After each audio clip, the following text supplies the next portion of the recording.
Hello everyone, welcome back to our YouTube channel mentor NSA. मैं तान्या सिंह आप लोगों का अपने यूट्यूब चैनल पे बहुत बहुत स्वागत करती हूँ। तो आज की इस वीडियो में हम लोग बात करने वाले हैं क्लास 10 साइंस के चैप्टर नंबर 5 लाइफ प्रोसेस इसके पार्ट 5 की, जिसमें कि हम लोग पढ़ने वाले हैं ट्रांसपोर्टेशन के बारे में।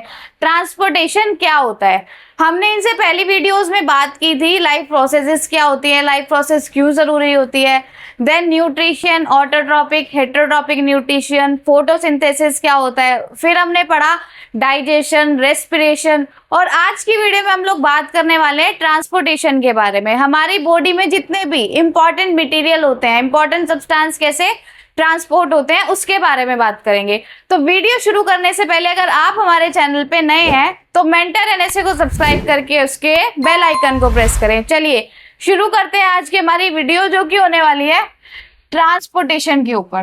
ट्रांसपोर्टेशन क्या होता है, चलिए व्हाट इज ट्रांसपोर्टेशन। ट्रांसपोर्टेशन क्या होता है? Transportation in humans means carrying important things. अगर हम बात करें ट्रांसपोर्टेशन की, तो ट्रांसपोर्टेशन का मतलब होता है इंपॉर्टेंट थिंग्स को कैरी करना, जो भी जरूरी चीजें होती हैं उनको कैरी करना, like oxygen, food, water and waste to different parts of the body. अब कौन कौन से इंपॉर्टेंट मटेरियल, अगर हम बात करें कौन कौन से इंपॉर्टेंट थिंग्स हो सकती है जिनको ट्रांसपोर्ट करने की जरूरत होती है, ऑक्सीजन, फूड, वाटर और वेस्ट मटेरियल। तो अगर हम बात करें ट्रांसपोर्टेशन की, तो ट्रांसपोर्टेशन एक ऐसा प्रोसेस होता है जिसमें इंपॉर्टेंट थिंग्स को, इंपॉर्टेंट चीजों को एक बॉडी पार्ट से दूसरे बॉडी पार्ट में ट्रांसफर करा जाता है या मूव करा जाता है।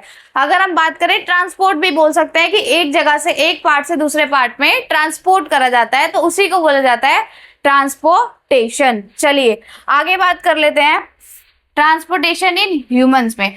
ह्यूमंस में ट्रांसपोर्टेशन कैसे होता है उसके बारे में बात करते हैं। चलिए अगर हम ह्यूमंस में ट्रांसपोर्टेशन की बात करें, तो ह्यूमन में ट्रांसपोर्टेशन के लिए दो सिस्टम होते हैं। Number 1 is circulatory system and number 2 is lymphatic system. तो अगर हम ह्यूमंस में ट्रांसपोर्टेशन पढ़ रहे हैं, तो मेन जो है वो है सर्कुलेटरी सिस्टम। हमारी बॉडी में जो सर्कुलेटरी सिस्टम होता है वही हमारी बॉडी के पूरे ट्रांसपोर्टेशन को क्या करता है, देखता है कि कौन सी चीज कैसे ट्रांसफर होगी और किसके थ्रू होगी। सेकंड अगर हम लोग बात करें तो वो होता है लिम्फेटिक सिस्टम। लिम्फेटिक सिस्टम भी हमें थोड़ा पढ़ना है, लेकिन जो मेन है, मोस्ट इंपॉर्टेंट जो है वो है सर्कुलेटरी सिस्टम। चलिए components of human circulatory system are. अगर हम ह्यूमन सर्कुलेटरी सिस्टम के कंपोनेंट्स की बात करें कि ह्यूमन सर्कुलेटरी सिस्टम कौन कौन से कंपोनेंट से बना हुआ है, चलिए देखते हैं ह्यूमन सर्कुलेटरी सिस्टम के कंपोनेंट्स। तो नंबर 1 पे है हार्ट। क्या है नंबर 1 कंपोनेंट? हार्ट।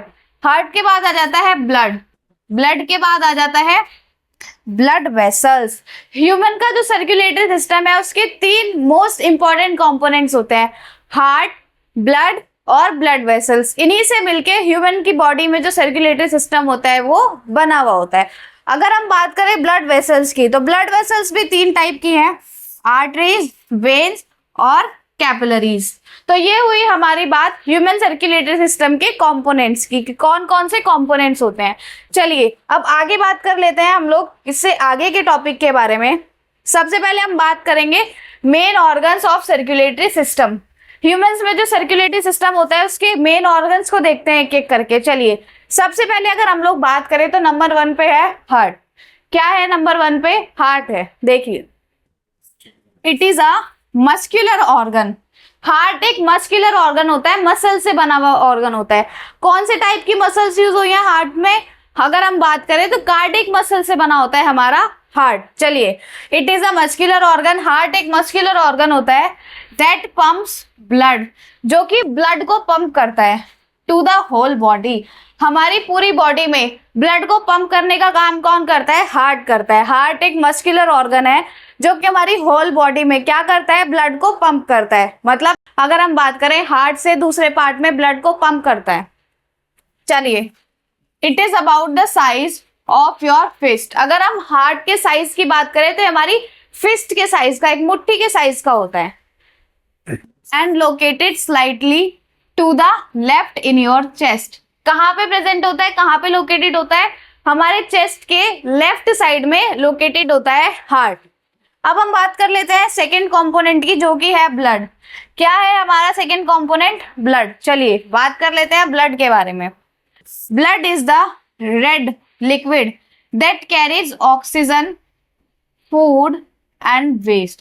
अब ये बोल रहे हैं कि ब्लड एक रेड कलर का लिक्विड होता है जो कि हमारी बॉडी में पाया जाता है, जो कि कैरी करता है, क्या क्या चीजें कैरी करता है ब्लड? ऑक्सीजन, फूड और वेस्ट मटेरियल को हमारी बॉडी में ट्रांसपोर्ट करने का काम करता है। चलिए नंबर 3 पे है ब्लड वेसल्स। ब्लड वेसल्स क्या होती है? क्योंकि हमने बात की थी कि जो हमारा सर्कुलेटरी सिस्टम है उसके 3 मोस्ट इंपॉर्टेंट कंपोनेंट्स होते हैं।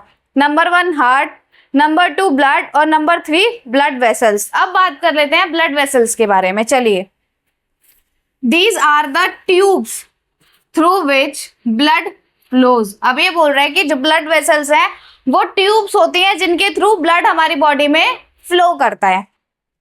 There are 3 types. अगर हम बात करें ब्लड वेसल्स की तो ब्लड वेसल्स 3 टाइप के होते हैं। नंबर 1 पे है आर्टरीज। आर्टरीज क्या करती हैं?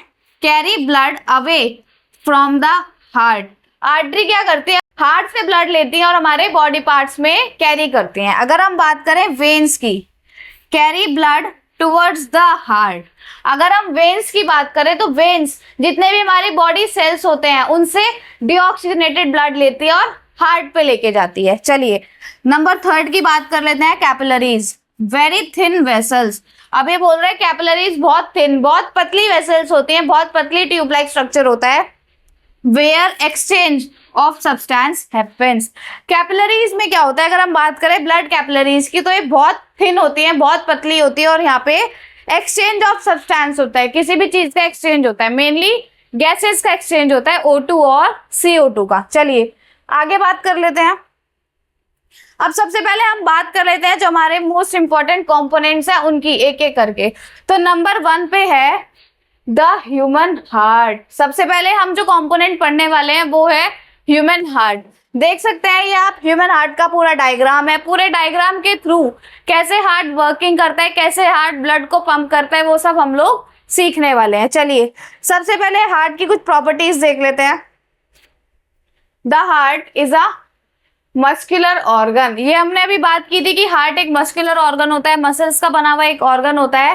दैट पंप्स ब्लड, जो कि हमारी बॉडी में क्या करता है? ब्लड को पंप करता है। अगर हम लोग बात करें, it is as big as our fist. ये हमारी फिस्ट, हमारी मुट्ठी के जितना बड़ा होता है। हार्ट का जो साइज है वो हमारी फिस्ट के जितना होता है। चलिए नंबर 3 की बात कर लेते हैं। It is located slightly to the left side of the chest cavity. अगर हम इसकी लोकेशन की बात करें तो ये चेस्ट कैविटी में थोड़ा सा स्लाइटली लेफ्ट की तरफ में प्रेजेंट होता है, लेफ्ट की तरफ में लोकेटेड होता है। इसलिए बोला जाता है कि हमारा हार्ट लेफ्ट में होता है। कहाँ पे होता है? लेफ्ट साइड में होता है, चेस्ट कैविटी में हल्का सा लेफ्ट साइड की तरफ लोकेटेड होता है। नेक्स्ट पॉइंट की बात कर लेते हैं। It is protected by a double layered membrane called the pericardium. अब जो हार्ट है वो एक डबल लेयर मेम्ब्रेन के द्वारा प्रोटेक्ट किया जाता है, जिसको हम बोलते हैं पेरिकार्डियम। चलिए इधर अगर हम लोग डायग्राम में बात करें तो ये आपको दिख रही होगी, एक डबल मेम्ब्रेन बनी हुई है। यहाँ पे क्या बनी हुई है? एक डबल मेम्ब्रेन बनी हुई है।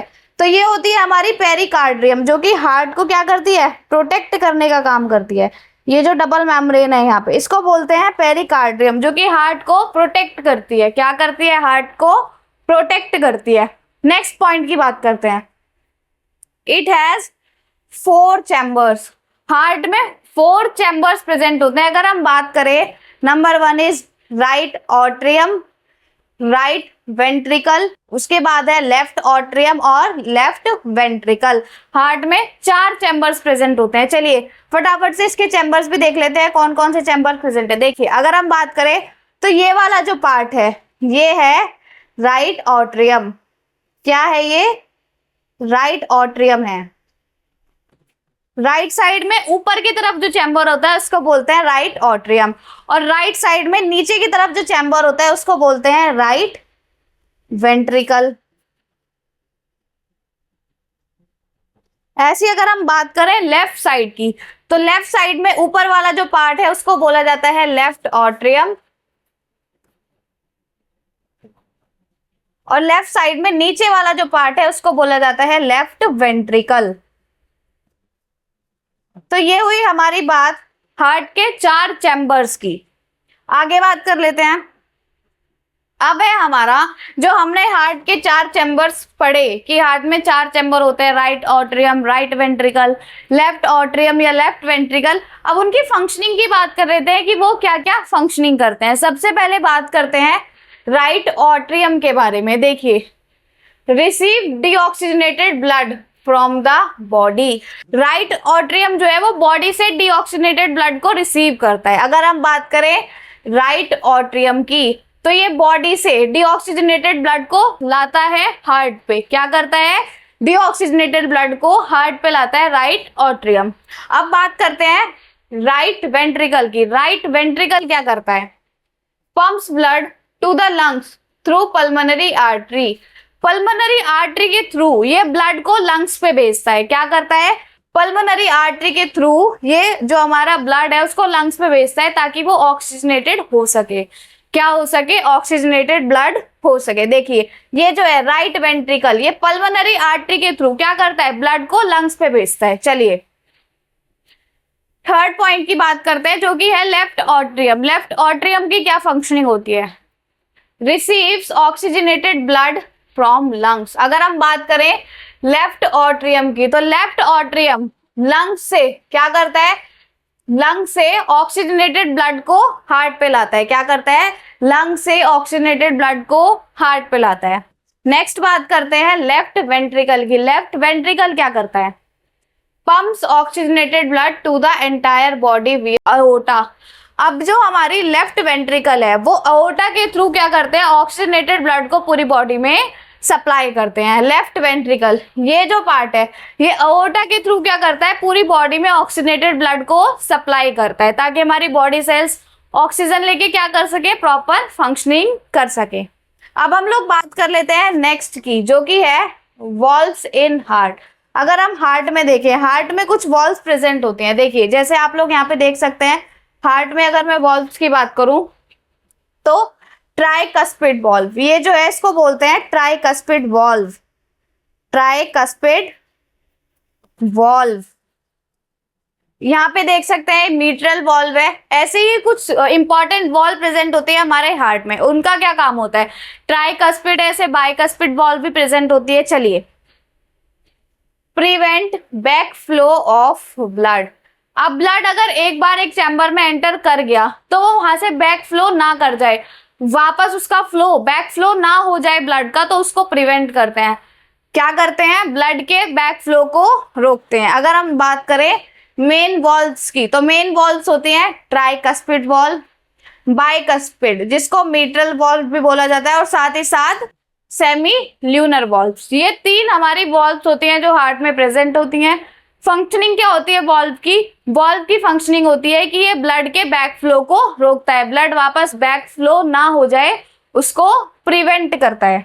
चलिए अब बात कर लेते हैं जो हार्ट ब्लड पंप करता है उसकी पूरी प्रोसेस की। वो कैसे कैसे कौन से पार्ट से कहाँ पे ब्लड जाता है, फिर कहाँ से बॉडी में जाता है, कैसे जो पूरी फंक्शनिंग है उसके बारे में बात करते हैं। चलिए अगर हम लोग बात करें किसकी? Flow of blood. ब्लड का जो फ्लो है थ्रू द हार्ट, हार्ट से जो ब्लड फ्लो होता है पूरी बॉडी में, उसके बारे में बात कर लेते हैं कि इसकी क्या फंक्शनिंग होती है, कैसे वर्क करता है। चलिए स्टेप बाय स्टेप सर्कुलेशन हम पढ़ने वाले हैं कि ब्लड स्टेप बाय स्टेप कैसे क्या होता है, सर्कुलेट होता है हमारी बॉडी में। चलिए स्टेप 1 की बात करें, from body to right atrium. सबसे पहले बॉडी से जो डीऑक्सीजनेटेड ब्लड है वो कहाँ पे जाता है? राइट ऑट्रियम में जाता है। This is right atrium. तो बॉडी से डीऑक्सीजनेटेड ब्लड सबसे पहले राइट ऑट्रियम में एंटर करता है। चलिए, deoxygenated blood from the body enters the right atrium through 2 main veins. अभी कह रहे हैं 2 मेन वेन्स के थ्रू जो डीऑक्सीजनेटेड ब्लड है वो बॉडी से राइट ऑट्रियम में एंटर करता है। कौन कौन से 2 वेन्स है वो जिनके थ्रू एंटर करता है? सबसे पहले सुपीरियर वेना कावा और इंफीरियर वेना कावा। ये 2 हमारी मेन अगर हम बात करें वेन्स होती है। जो सुपीरियर वेना कावा है वो अपर बॉडी से डीऑक्सीजनेटेड ब्लड कैरी करती है और जो इंफीरियर वेना कैवा है वो लोअर बॉडी से क्या करती है, ब्लड को कैरी करती है और हार्ट तक पहुंचाती है। चलिए डायग्राम में अगर हम लोग बात करें, डायग्राम में देखते हैं सुपीरियर वेना कैवा, ये अपर बॉडी से डीऑक्सीजनेटेड ब्लड लाती है, अपर बॉडी से डीऑक्सीजनेटेड ब्लड लाती है। और अगर हम बात करें इंफीरियर वेना कैवा, तो ये लोअर बॉडी से डीऑक्सीजनेटेड ब्लड लाते हैं और कहाँ पे भेजते हैं, राइट ऑट्रियम में भेजते हैं। कहाँ पे भेजते हैं, राइट ऑट्रियम में भेजते हैं। तो ये हुआ हमारा स्टेप 1। स्टेप 2 की अगर हम बात करें, right atrium to right ventricle. अब जो डीऑक्सीजनेटेड ब्लड हमारे राइट ऑट्रियम में आया है, अब वो राइट वेंट्रिकल में जाएगा। कैसे जाएगा, चलिए, the right atrium contracts, right atrium contract करेगा, उसके कॉन्ट्रैक्शन की वजह से pushing blood into the right ventricle through the tricuspid valve. अब जो ब्लड हमारा किस में आया था, राइट ऑट्रियम में आया था। अब राइट ऑट्रियम कॉन्ट्रैक्ट करेगा, उसके कॉन्ट्रैक्शन की वजह से जो ब्लड है वो किस में पंप हो जाएगा, किस में पुश कर दिया जाएगा ब्लड को, क्योंकि अब क्या है, हार्ट कॉन्ट्रैक्ट कर रहा है। हार्ट कॉन्ट्रैक्ट होने की वजह से राइट ऑट्रियम में क्या है, जो हमारा ब्लड प्रेजेंट है, डीऑक्सीजनेटेड ब्लड, अब वो पुश होके चला जाएगा राइट वेंट्रिकल में। किसके थ्रू, ट्राइकस्पिड वॉल्व के थ्रू। देखिए अगर हम बात करें, दिस इज ट्राइकस्पिड वॉल्व, ये है ट्राइकस्पिड वॉल्व। अब क्या करेगा, जब भी राइट ऑट्रियम कॉन्ट्रैक्ट करेगा तो ब्लड को पुश कर देगा, ब्लड पुश होगा और ट्राइकस्पिड वॉल्व से होते होते राइट वेंट्रिकल में चला जाएगा। तो ये हुई हमारी बात स्टेप 2 की। अब बात कर लेते हैं स्टेप 3 की। देखिए स्टेप 3 क्या बोल रहे हैं हमारा, स्टेप 3 की बात करते हैं। Step 3, right ventricle to lungs. अब जो डीऑक्सीजनेटेड ब्लड हमें बॉडी से रिसीव हुआ है, बॉडी से जो डीऑक्सीजनेटेड ब्लड हार्ट पे आया है, राइट ऑट्रियम पे आया था, राइट ऑट्रियम से फिर राइट वेंट्रिकल पे चला गया, अब उसको हमें लंग्स पे भेजना है ताकि वो ऑक्सीजनेटेड हो सके। तो वो होता है हमारा स्टेप 3। चलिए, when the right ventricle contracts, अब जो डीऑक्सीजनेटेड ब्लड है वो राइट वेंट्रिकल में है, तो जब राइट वेंट्रिकल कॉन्ट्रैक्ट करेगा, it sends blood to the lungs via the pulmonary artery. अब जब हमारा क्या होगा, जो हमारा राइट वेंट्रिकल है वो कॉन्ट्रैक्ट करेगा, तो उसके कॉन्ट्रैक्शन की वजह से जो ब्लड है पल्मोनरी आर्टरी के थ्रू लंग्स पे चला जाएगा। क्या हो जाएगा, पल्मोनरी आर्टरी के थ्रू लंग्स पे चला जाएगा। चलिए अगर हम बात करें पल्मोनरी आर्टरी की, ये है पल्मोनरी आर्टरी। क्या है ये, पल्मोनरी आर्टरी है। अब क्या हुआ, जो डीऑक्सीजनेटेड ब्लड हमारा कहाँ पे प्रेजेंट था, राइट वेंट्रिकल पे प्रेजेंट था।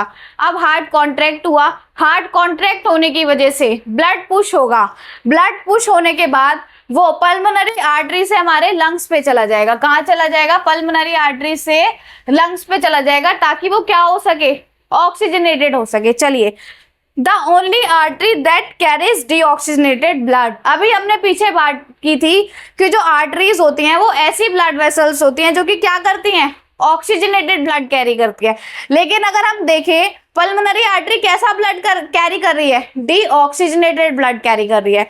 तो पल्मोनरी आर्टरी एक सिंगल ऐसी आर्टरी होती है जो डीऑक्सीजनेटेड ब्लड को कैरी करती है। तो अभी हमने बात की स्टेप 3 तक। सबसे पहले स्टेप 1 में क्या हुआ था, जो ब्लड था, ब्लड कहाँ पे आया था, राइट ऑट्रियम में आया था। राइट ऑट्रियम में किस किस के थ्रू आया था, सुपीरियर वेना कैवा और इंफीरियर वेना कैवा के थ्रू। बॉडी से जो डीऑक्सीजनेटेड ब्लड है वो हार्ट में राइट ऑट्रियम में आया। अब राइट ऑट्रियम ने कॉन्ट्रैक्ट करा, उसके कॉन्ट्रैक्शन की वजह से ट्राइकस्पिड वॉल्व के थ्रू जो ब्लड है वो कहाँ पे चला गया, डीऑक्सीजनेटेड ब्लड राइट वेंट्रिकल में चला गया। अब हार्ट दोबारा कॉन्ट्रैक्ट कर रहा है, तो कॉन्ट्रैक्शन की वजह से जो डीऑक्सीजनेटेड ब्लड हमारा राइट वेंट्रिकल में था वो पल्मोनरी आर्टरी के थ्रू लंग्स पे चला गया, ताकि वो कैसा हो सके, ऑक्सीजनेटेड ब्लड हो सके।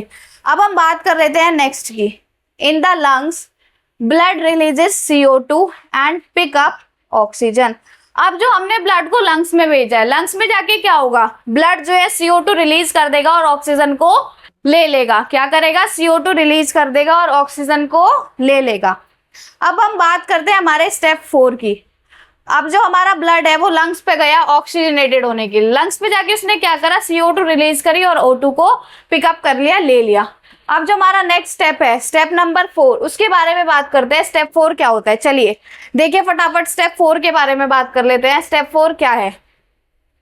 Step 4, lungs to left atrium. अब ब्लड लंग्स पे गया था ऑक्सीजनेटेड होने के लिए, लंग्स में जाके उसने क्या करा, CO2 रिलीज कर दी, लेकिन ऑक्सीजन ले लिया। अब ब्लड ऑक्सीजनेटेड हो गया। अब उस ऑक्सीजनेटेड ब्लड को हम कहाँ पे भेजेंगे? लेफ्ट ऑट्रियम में जाएगा ब्लड। कहाँ पे जाएगा? लेफ्ट ऑट्रियम में जाएगा। कैसा ब्लड, ऑक्सीजनेटेड या डीऑक्सीजनेटेड? फटाफट कमेंट्स में इसका आंसर बताएं। चलिए देखिए बात करते हैं। The oxygenated blood returns to the left atrium through pulmonary veins. अब ये बोल रहा है पल्मोनरी वेन के थ्रू जो ऑक्सीजनेटेड ब्लड है वो कहाँ पे जाएगा? लेफ्ट ऑट्रियम में जाएगा। अगर हम लोग बात करें लेफ्ट ऑट्रियम की, देखिए फटाफट से इधर, ये है लेफ्ट ऑट्रियम।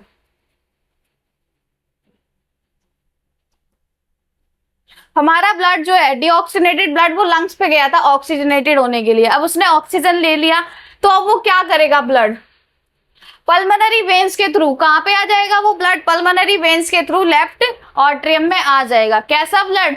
Oxygenated blood. अगर हम लोग बात करें स्टेप 5 की, उससे पहले एक पॉइंट है, pulmonary veins, the only veins that carry oxygenated blood.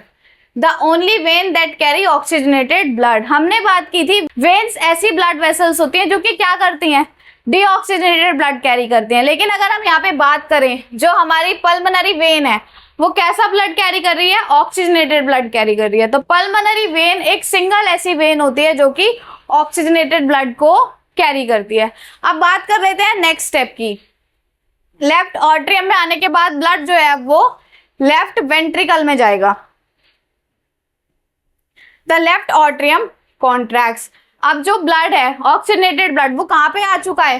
Left atrium में आ चुका है। अब लेफ्ट ऑट्रियम कॉन्ट्रैक्ट करेगा, उसके कॉन्ट्रैक्शन की वजह से जो ऑक्सीजन रिच ब्लड है वो कहाँ पे चला जाएगा? लेफ्ट वेंट्रिकल में चला जाएगा। किसके थ्रू?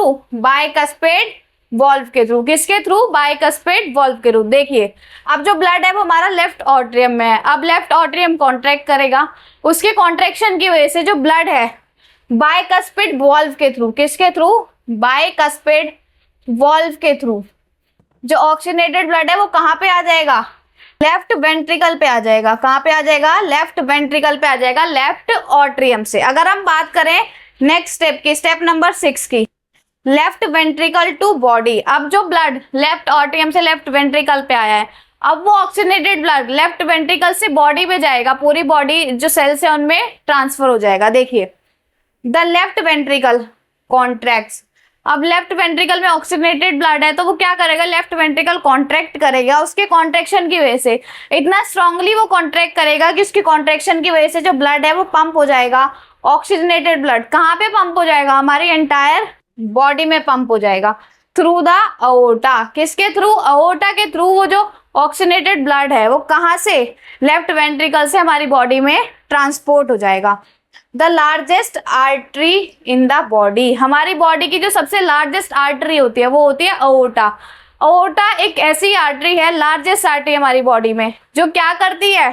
लेफ्ट वेंट्रिकल से अओर्टा के थ्रू क्या होता है? ब्लड हमारी पूरी बॉडी में सप्लाई होता है। चलिए एक बार फटाफट से रिवाइज कर लेते हैं हम लोगों ने क्या हमने पढ़ा कि ब्लड कैसे पंप किया जाता है। सबसे पहले सुपीरियर वेना कैवा और इंफीरियर वेना कैवा से ब्लड हमारी बॉडी पार्ट से डीऑक्सीजनेटेड ब्लड कहाँ पे जाता है? राइट ऑट्रियम में जाता है। राइट ऑट्रियम कॉन्ट्रैक्ट करता है, कॉन्ट्रैक्शन की वजह से जो ब्लड है वो ट्राइकस्पिड वॉल्व के थ्रू पुश होके राइट वेंट्रिकल में आ जाता है। अब क्या होता है? जो हार्ट है वो दोबारा कॉन्ट्रैक्ट करेगा, तो कॉन्ट्रैक्शन की वजह से राइट वेंट्रिकल से जो ब्लड है वो कहाँ पे चला जाएगा? पल्मोनरी आर्टरी के थ्रू लंग्स में चला जाएगा, डीऑक्सीजनेटेड ब्लड। अब लंग्स में जाके वो क्या करेगा? CO2 रिलीज कर देगा और ऑक्सीजन ले लेगा। अब वो ऑक्सीजनेटेड ब्लड हो गया है। अब जब दोबारा हार्ट कॉन्ट्रैक्ट करेगा तो वो पल्मोनरी वेन के थ्रू लेफ्ट ऑट्रियम में आ जाएगा। अब लेफ्ट ऑट्रियम में आने के बाद लेफ्ट ऑट्रियम अब जब कॉन्ट्रैक्ट करेगा तो हमारा बाइकस्पिड वॉल्व के थ्रू जो ब्लड है वो कहाँ पे आ जाएगा? लेफ्ट वेंट्रिकल में आ जाएगा। कैसा ब्लड? Oxygenated blood. और अब जब दोबारा हार्ट कॉन्ट्रैक्ट करेगा स्ट्रांगली, तो स्ट्रॉन्ग कॉन्ट्रैक्शन की वजह से अओर्टा के थ्रू ये जो ऑक्सीजनेटेड ब्लड है वो हमारी पूरी बॉडी में सप्लाई कर दिया जाएगा। तो इसी से क्या होता है, हमारी पूरी बॉडी में ब्लड सप्लाई होता है। इसी प्रोसेस से जो हार्ट है वो ब्लड को पंप करके हमारी पूरी बॉडी में सप्लाई करता है। कैसा ब्लड? Oxygenated blood. चलिए अगर हम यहाँ बात करें, हमने 2 पॉइंट लिखे हैं। लार्जेस्ट आर्टरी, जैसे कि अभी मैंने बताया हमारी बॉडी में सबसे लार्जेस्ट आर्टरी होती है अओर्टा। अगर हम बात करें लार्जेस्ट वेन, तो लार्जेस्ट वेन होती है इंफीरियर वेना केवा। क्या होती है? Inferior vena cava. Inferior vena cava का काम क्या होता है? वो लोअर बॉडी से डीऑक्सीजनेटेड ब्लड लाती है और हार्ट पे पहुंचाती है। अब हम बात कर लेते हैं हमारे सेकंड कंपोनेंट की। हमने बात की थी जो हमारा ह्यूमंस का सर्कुलेटरी सिस्टम होता है उसमें 3 मेन कंपोनेंट्स होते हैं, हार्ट, ब्लड और ब्लड वेसल्स। हार्ट के बारे में हम पढ़ चुके हैं। अब जो हमारा सेकंड है वो है ब्लड। ब्लड क्या होता है और ब्लड किन किन कंपोनेंट से बना होता है? हमने बात की थी ब्लड एक रेड लिक्विड होता है जो कि हमारी बॉडी में प्रेजेंट होता है, फूड, वाटर और वेस्ट मटेरियल को सप्लाई करता है। ब्लड के जो कंपोनेंट होते हैं, ब्लड 4 कंपोनेंट से मिलके बना होता है। अगर हम बात करें, number 1 is plasma, then RBCs red blood cell, third में है डब्ल्यूबीसीज white blood cell and then platelets. चलिए एक एक करके इनकी बात कर लेते हैं। सबसे पहले नंबर 1 कंपोनेंट है प्लाज्मा। प्लाज्मा जो है एक येलोइश फ्लूइड होता है, एक येलो कलर का फ्लूइड होता है, लिक्विड होता है, जिसमें कि 90% वाटर होता है। 90% वाटर और प्रोटीन होते हैं, साथ ही साथ कुछ सॉल्ट्स, यूरिया, ग्लूकोज और कुछ हॉर्मोन्स प्रेजेंट होते हैं। क्या होते हैं? एक येलोइश लिक्विड होता है जिसमें 90% वाटर और प्रोटीन्स होते हैं प्लाज्मा में। बचा हुआ जो रिमेनिंग है उसमें सॉल्ट, यूरिया, ग्लूकोज और हॉर्मोन्स होते हैं। अगर हम बात करें इसके फंक्शन की, तो जो प्लाज्मा है वो ट्रांसपोर्ट करता है न्यूट्रिएंट्स को। क्या करता है प्लाज्मा? न्यूट्रिएंट्स को ट्रांसपोर्ट करता है, जैसे कि CO2 हुआ, हॉर्मोन्स हुए, यूरिया हुए, इन सबको ट्रांसपोर्ट करने का काम करता है। साथ ही साथ में मेंटेन्स फ्लूइड बैलेंस, हमारी बॉडी में जो फ्लूइड बैलेंस है उसको मेंटेन करता है। सेकंड की अगर हम लोग बात करें तो सेकंड है RBCs red blood cells. Red blood cells जिनको आरबीसीज भी बोला जाता है। चलिए अगर हम इसके स्ट्रक्चर की बात करें तो ये डिस्क शेप के होते हैं। कैसे होते हैं? डिस्क शेप के होते हैं आरबीसीज। ये जो आप लोग देख सकते हैं रेड रेड स्ट्रक्चर, ये आरबीसीज है। These are RBCs red blood cell. RBC RBC RBC, ये जो आपको ये रेड स्ट्रक्चर दिखाई दे रहा है इसको बोला जाता है आरबीसी रेड ब्लड सेल, जो कि हमारे ब्लड का एक कंपोनेंट होता है। अगर हम बात करें प्लाज्मा की, देखिए ये जो येलोइश लिक्विड है इसको बोला जाता है प्लाज्मा। रेड ब्लड सेल की बात करें तो डिस्क शेप के होते हैं। आप यहाँ पे शेप देख सकते हैं कि कुछ ऐसी डिस्क जैसी शेप है रेड ब्लड सेल की। तो ये हो गए हमारे रेड ब्लड सेल्स, जो कि हमारे ब्लड का एक इंपॉर्टेंट कंपोनेंट होता है। इनको बोला जाता है रेड ब्लड सेल, आरबीसीज। चलिए आगे बात कर लेते हैं।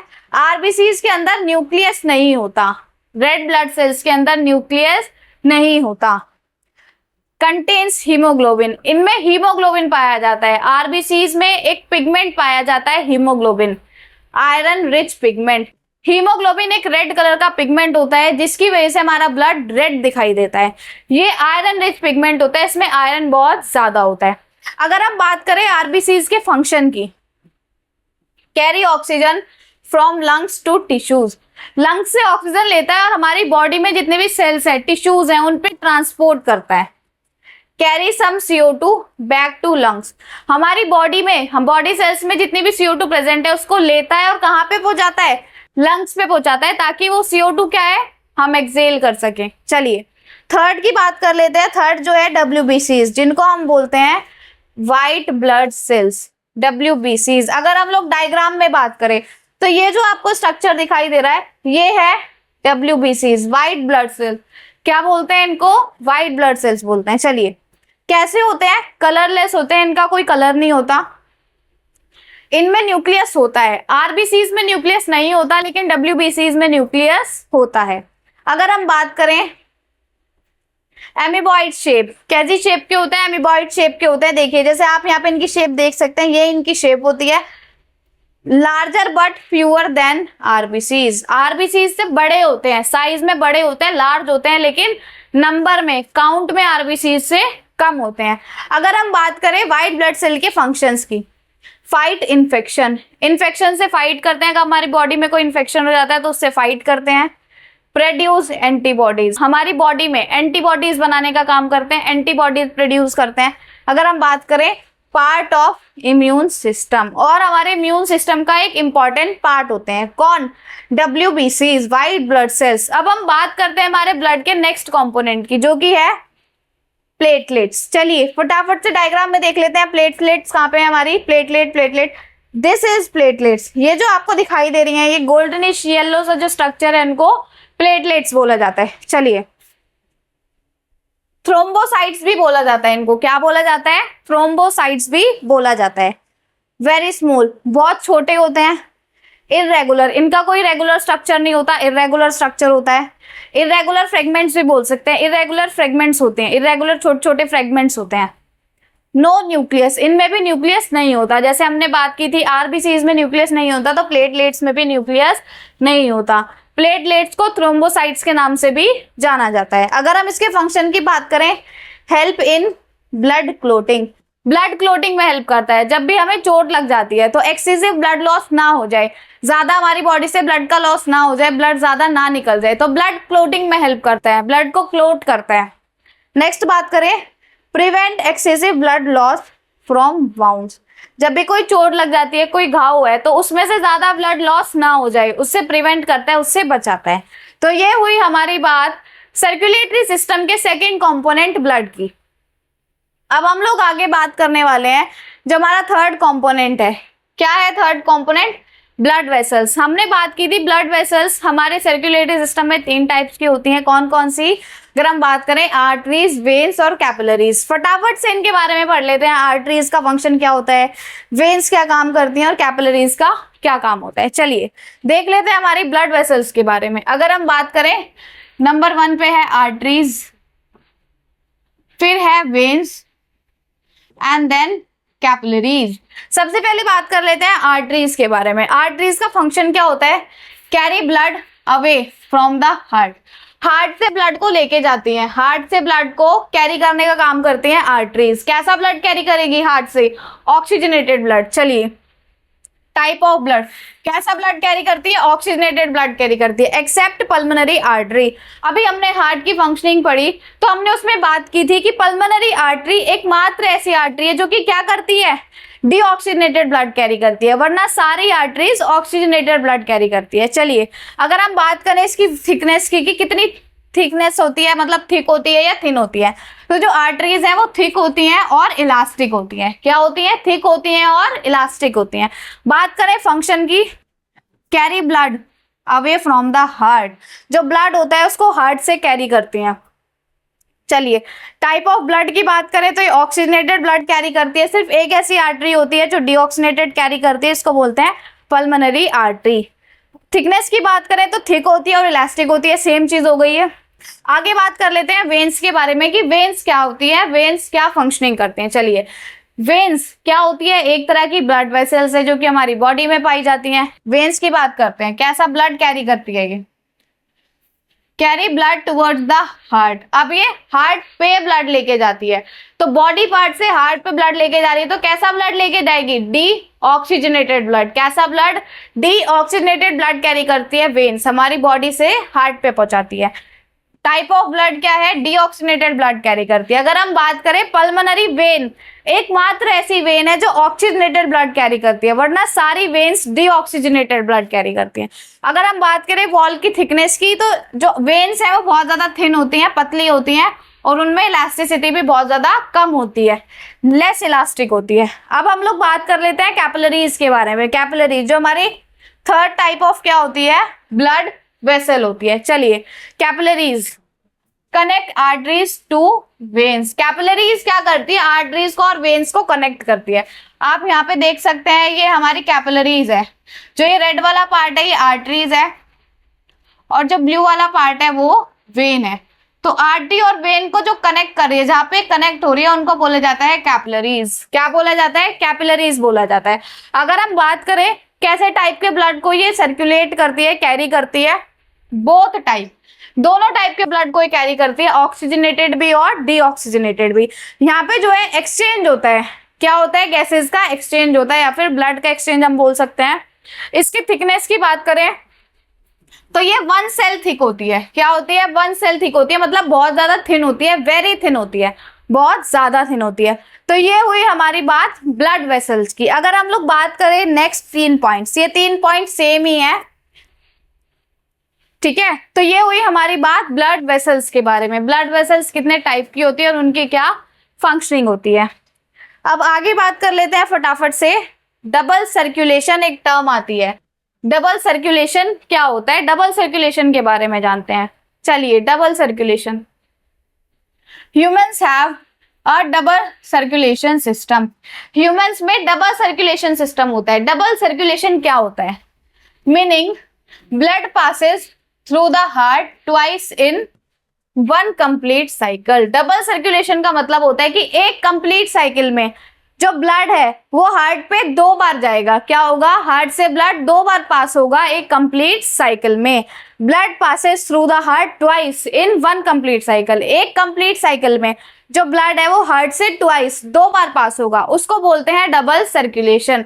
डबल सर्कुलेशन ह्यूमंस में देखने को मिलता है। चलिए, डबल सर्कुलेशन में जो पहला सर्कुलेशन है वो है पल्मोनरी सर्कुलेशन। क्या है?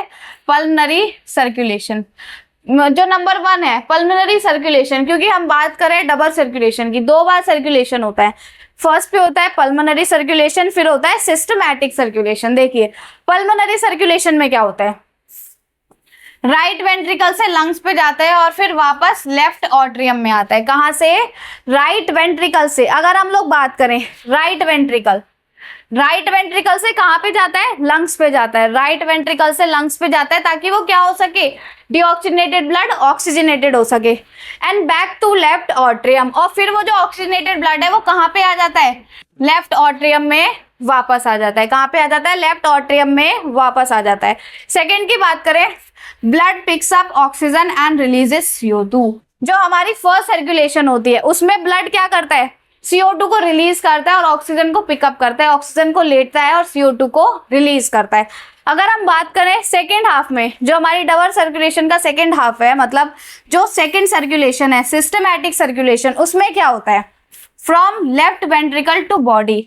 अब जो ऑक्सीजनेटेड ब्लड हमारा लेफ्ट वेंट्रिकल में आया है वो लेफ्ट वेंट्रिकल से पूरी बॉडी में सप्लाई करा जाता है and back to right atrium, और फिर जो डीऑक्सीजनेटेड ब्लड है वो वापस राइट ऑट्रियम में आ जाता है।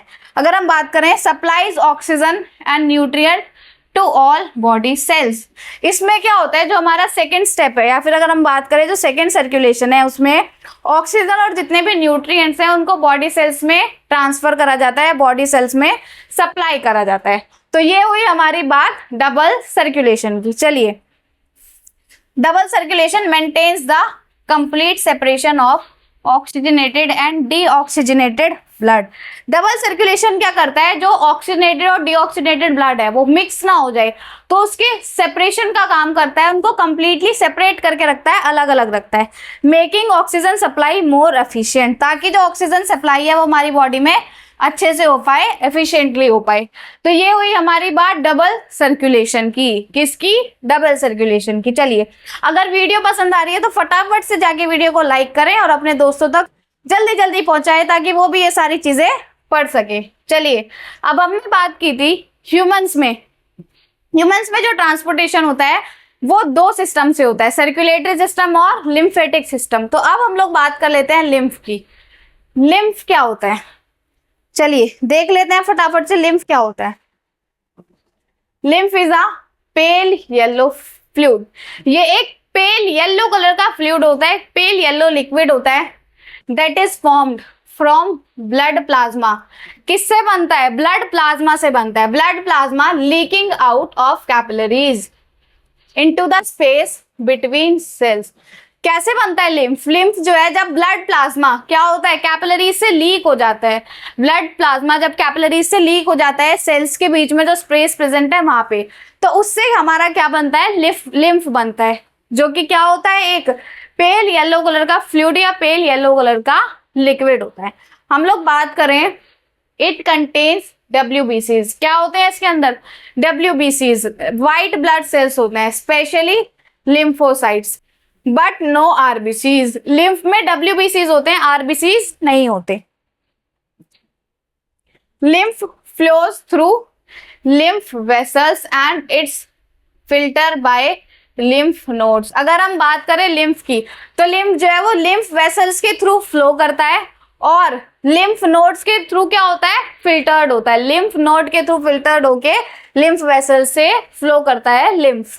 चलिए, किस किस चीज में हेल्प करता है ये? It helps in fighting infection, infection से फाइट करने में हेल्प करता है, हमारी इम्यूनिटी को बूस्ट करता है। अगर हम बात करें absorbing fats from the small intestine, small intestine में जो भी फैट प्रेजेंट है उसको एब्जॉर्ब करता है। Returning excess tissue fluid to the blood, जो भी एक्सेस टिश्यू फ्लूइड है हमारी बॉडी में उसको वापस भेजता है, कहाँ पे? ब्लड में। कहाँ पे भेजता है? ब्लड में भेजता है। तो ये हुई हमारी बात लिम्फ की। चलिए अब आगे देख लेते हैं, हम एक डिफरेंस देख लेते हैं कि ब्लड और लिम्फ के बीच में क्या डिफरेंस होता है, वो एक दूसरे से कैसे अलग होते हैं। चलिए बात करें ब्लड की, तो ब्लड जो है वो रेड कलर का होता है क्योंकि उसमें हीमोग्लोबिन प्रेजेंट होता है। लिम्फ जो है वो पेल येलो होता है या फिर कलरलेस होता है, बहुत फीका सा येलो कलर का होता है या कलरलेस होता है। अगर हम बात करें ब्लड में आरबीसीज प्रेजेंट होते हैं लेकिन लिम्फ में आरबीसीज प्रेजेंट नहीं होते। ब्लड में डब्ल्यूबीसीज भी प्रेजेंट होते हैं, लिम्फ में भी डब्ल्यूबीसीज प्रेजेंट होते हैं। अब हम लोग बात कर लेते हैं प्लेटलेट्स की। ब्लड में प्लेटलेट प्रेजेंट होते हैं लेकिन लिम्फ में होते हैं वेरी फ्यू, बहुत कम होते हैं, वेरी फ्यू, बहुत कम प्लेटलेट्स प्रेजेंट होते हैं। नेक्स्ट बात करें फ्लो की, पंप्ड बाय हार्ट, जो ब्लड है वो किसके थ्रू पंप करा जाता है? हार्ट के थ्रू पंप करा जाता है। लेकिन जो लिम्फ है नो पंप, फ्लो स्लोली विया लिम्फ वेसल्स। लेकिन जो लिम्फ है उसको पंप नहीं करा जाता, वो लिम्फ वेसल्स के थ्रू स्लोली क्या करता है? फ्लो करता है।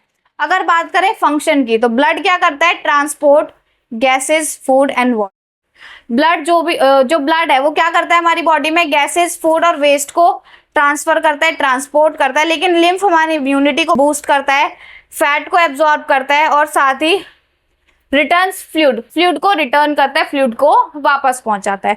तो ये हुई हमारी बात डिफरेंस किस किस की? ब्लड और लिम्फ के बारे में। अब हम बात करते हैं नेक्स्ट टॉपिक की, जो कि है ट्रांसपोर्टेशन इन प्लांट्स। प्लांट्स में ट्रांसपोर्टेशन कैसे होता है, किन किन पार्ट से वो ट्रांसपोर्टेशन करते हैं प्लांट्स में, वो चीजें हम लोग देख लेते हैं। चलिए अब हमारा टॉपिक है ट्रांसपोर्टेशन इन प्लांट्स। प्लांट्स में ट्रांसपोर्टेशन कैसे होता है? चलिए, transportation in plants refer to the movement of water, minerals and food to different parts of the plant। अगर हम बात करें ट्रांसपोर्टेशन की, तो ये बोल रहा है प्लांट्स में ट्रांसपोर्टेशन का मतलब होता है मूवमेंट।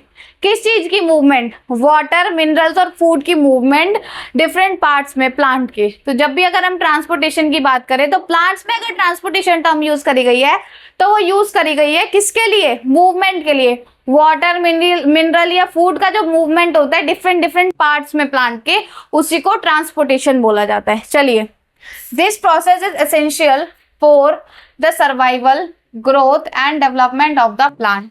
प्लांट की ग्रोथ के लिए, डेवलपमेंट के लिए और सर्वाइवल के लिए जरूरी होता है ट्रांसपोर्टेशन। क्योंकि ट्रांसपोर्टेशन में क्या होता है, अलग अलग चीजें जो है वो मूव करते हैं, अलग अलग चीजों की मूवमेंट होती है एक पार्ट से दूसरे पार्ट में। क्या चीजें? जैसे कि फूड है, फूड पूरे प्लांट को चाहिए। अगर हम बात करें मिनरल्स, वाटर, ये पूरे प्लांट में अलग अलग पार्ट्स को चाहिए ताकि वो ग्रो कर सके, अच्छे से डेवलप हो सके और फंक्शनिंग कर सके। चलिए बात करते हैं main type of transportation in plants. Main type of transportation in plants, plants में जो ट्रांसपोर्टेशन होता है उसके टाइप्स की बात करते हैं। There are two main types of transport system. Plants में दो मेन टाइप का ट्रांसपोर्ट सिस्टम होता है। नंबर वन है transport of water and minerals. जो नंबर वन ट्रांसपोर्टेशन सिस्टम है उसमें वाटर और मिनरल्स ट्रांसपोर्ट होते हैं, और जो सेकंड है उसमें फूड ट्रांसपोर्ट होता है जिसको बोला जाता है translocation.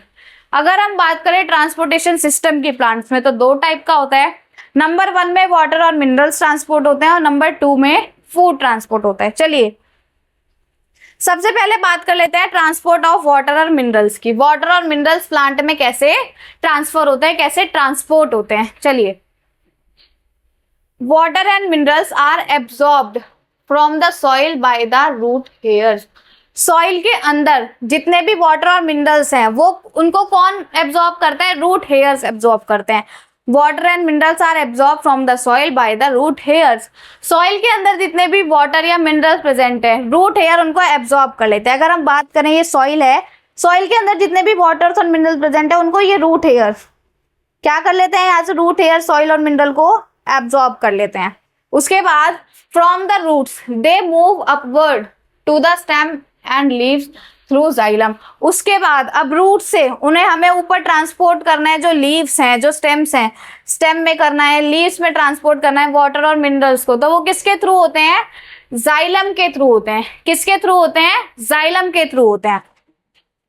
Xylem the water transport tissue. अगर हम बात करें प्लांट्स की, तो प्लांट्स में दो तरह के टिश्यू होते हैं, ट्रांसपोर्टेशन टिश्यू। अगर हम बात करें जाइलम और फ्लोएम, तो जाइलम जो है वो क्या करता है, वाटर और मिनरल्स को ट्रांसपोर्ट करता है। फ्लोएम जो है वो फूड को ट्रांसपोर्ट करता है।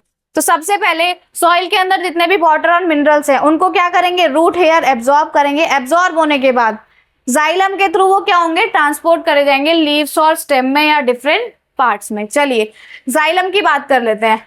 इसका मेन फंक्शन क्या होता है, transport of water and minerals from roots to leaves. सबसे पहले जाइलम का जो फंक्शन है वो क्या करता है, ट्रांसपोर्ट करता है वाटर और मिनरल्स को रूट से लीव तक पहुंचाता है। डायरेक्शन जो होती है, फ्लो की डायरेक्शन कैसी होती है, अपवर्ड होती है। मतलब वो रूट से नीचे से ऊपर की तरफ मोशन करता है, नीचे से ऊपर की तरफ मूव करता है। किस किस का बना होता है, अगर हम कंपोनेंट्स की बात करें जाइलम के, tracheids, vessels, xylem parenchyma and xylem fibres. तो ये चार कंपोनेंट्स होते हैं जाइलम के। जाइलम क्या होता है, ट्रांसपोर्टेशन टिश्यू है जो कि प्लांट्स में क्या क्या करता है, वाटर और मिनरल्स को ट्रांसपोर्ट करता है। अब हम बात कर लेते हैं कि ये जो ट्रांसपोर्टेशन हो रहा है वो कैसे हो रहा है। How is water pushed upward, जो वाटर नीचे से ऊपर पुश हो रहा है प्लांट में, वो कैसे हो रहा है।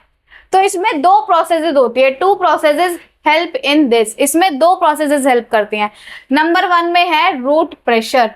क्या है नंबर 1 प्रोसेस, रूट प्रेशर। देखिए अगर हम बात करें रूट प्रेशर की, root constantly push water upward by creating pressure. अब रूट्स ने जो मिनरल्स या फिर जो वाटर एब्जॉर्ब करा, अब रूट्स क्या करती हैं, कॉन्स्टेंटली उसको पुश करती रहती हैं। रूट्स नीचे से कॉन्स्टेंटली पुश करती रहती हैं, प्रेशर अप्लाई करती रहती हैं, ताकि जो वाटर और मिनरल्स है वो ऊपर की तरफ पुश हो और ऊपर की तरफ चले जाएं। अगर हम बात करें सेकंड प्रोसेस की, तो वो होती है ट्रांसपिरेशन पुल। क्या होती है, ट्रांसपिरेशन पुल। चलिए, water evaporates from leaf surface. जो वाटर है वो लीफ के सरफेस से इवेपोरेट होता है, मेनली थ्रू स्टोमेटा। हम लोगों को पता है, हमने फोटोसिंथेसिस में पढ़ा था कि जो लीव्स होती हैं उनके सरफेस पे एक स्ट्रक्चर प्रेजेंट होता है, स्टोमेटा। छोटे छोटे पोर्स होते हैं जो कि क्या करते हैं, एक्सचेंज ऑफ गैसेस में हेल्प करते हैं। तो ये बोल रहा है कि जो वाटर है वो स्टोमेटा के थ्रू लीफ के सरफेस से इवेपोरेट हो जाता है, जिसकी वजह से एक सक्शन फोर्स, अगर हम बात करें एक सक्शन फोर्स या सक्शन पुल क्रिएट हो जाता है, जो कि क्या करता है, pulls water up from the root. ये जो सक्शन पुल, सक्शन फोर्स जो बनी है वो वाटर को ऊपर की तरफ खींचती है। तो नंबर 1 पे क्या था, रूट प्रेशर था।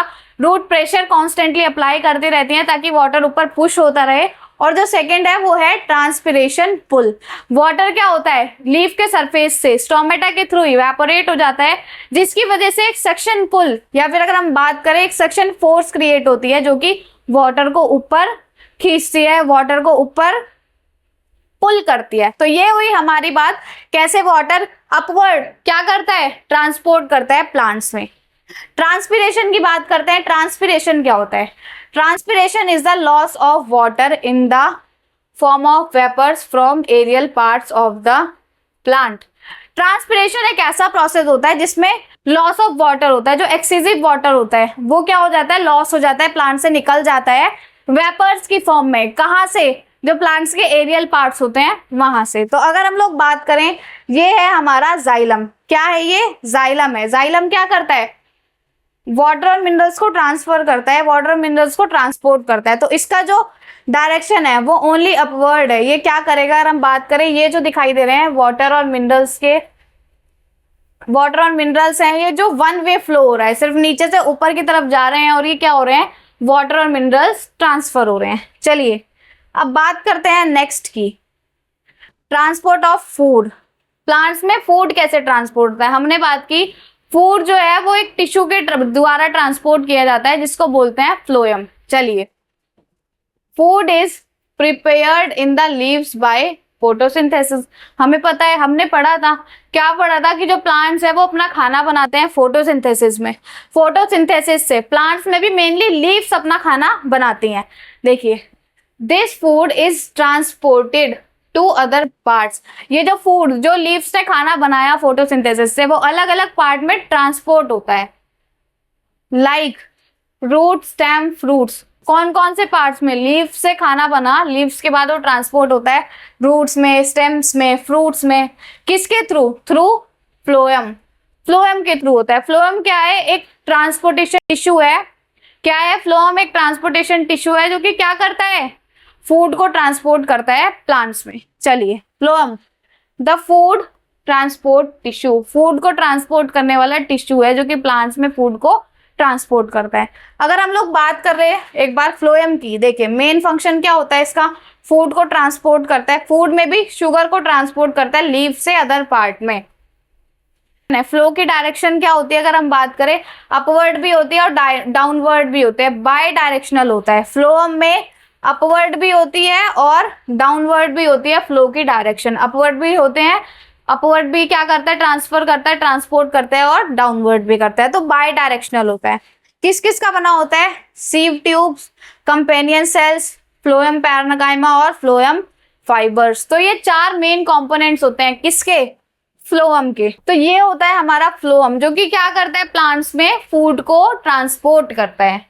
चलिए आगे बात कर लेते हैं इंपॉर्टेंट पॉइंट्स की। कुछ इंपॉर्टेंट पॉइंट्स हैं इससे रिलेटेड, उसके बारे में बात कर लेते हैं। जाइलम क्या करता है? वाटर और मिनरल्स को ट्रांसफर करता है, वाटर और मिनरल्स को ट्रांसपोर्ट करता है रूट से लीव में। कैसी प्रोसेस होती है? एक पैसिव ट्रांसपोर्ट होता है। पैसिव ट्रांसपोर्ट मतलब इसमें एनर्जी की नीड नहीं होती। अगर हम बात करें फ्लोएम की, तो फ्लोएम फूड को ट्रांसपोर्ट करता है लीफ से और बाकी पार्ट्स में। जो प्लांट्स के पार्ट्स होते हैं, लीफ से प्लांट्स के पार्ट्स में क्या करता है? खाने को पहुंचाता है। ये एक एक्टिव ट्रांसपोर्ट होता है। इसमें क्या होती है? एनर्जी की नीड होती है। अगर हम बात करें ट्रांसपिरेशन की, ट्रांसपिरेशन हेल्प करती है प्लांट को कूल करने में, क्योंकि वहां से क्या हो रहा है? ट्रांसपिरेशन में एक्सेसिव वाटर जो है वो वेपर्स की फॉर्म में इवेपोरेट हो जाता है, और जहां पे भी इवेपोरेशन होती है वहां पे कूलिंग होती है। Cooling the plant and pulling water upward. अब ट्रांसपिरेशन से एक तो प्लांट में कूलिंग हो रही है और साथ ही साथ क्या हो रही है? जो वाटर है वो ऊपर की तरफ पुल हो रहा है। नेक्स्ट बात करें, transport of food is called translocation. Food के ट्रांसपोर्टेशन की जो प्रोसेस होती है प्लांट्स में उसको ट्रांसलोकेशन भी बोला जाता है। Energy ATP is used in food transport. अगर हम लोग बात करें एनर्जी, एटीपी की फॉर्म में एनर्जी यूज करी जाती है फूड ट्रांसपोर्ट में। किसमें? फूड ट्रांसपोर्ट में फ्लोएम जो कि करता है। तो ये एक एक्टिव ट्रांसपोर्ट हो गया, हमने बात की थी, एनर्जी यूज होती है इसमें, but not in water transport. लेकिन वाटर ट्रांसपोर्ट में एनर्जी की नीड नहीं होती। तो ये हुई हमारी बात ट्रांसपोर्टेशन की। आज की वीडियो में हमने बात की ह्यूमन ट्रांसपोर्टेशन और प्लांट्स में कैसे ट्रांसपोर्टेशन होता है। तो अगर आप लोगों को वीडियो पसंद आई हो और अगर जो हार्ट की वर्किंग हमने पढ़ी वो आपको अच्छे से क्लियर हुई हो point to point, steps to step, तो वीडियो को लाइक जरूर करें और अपने दोस्तों तक शेयर जरूर करें। अगर आपको डाउट होता है तो आप कमेंट सेक्शन में पूछ सकते हैं, हम आंसर जरूर करेंगे। अगर वीडियो पसंद आई हो तो हमारे चैनल को सब्सक्राइब करके उसके बेल आइकन को प्रेस करें। मिलते हैं नेक्स्ट वीडियो में नेक्स्ट टॉपिक के साथ। तब तक के लिए बाय बाय, टेक केयर।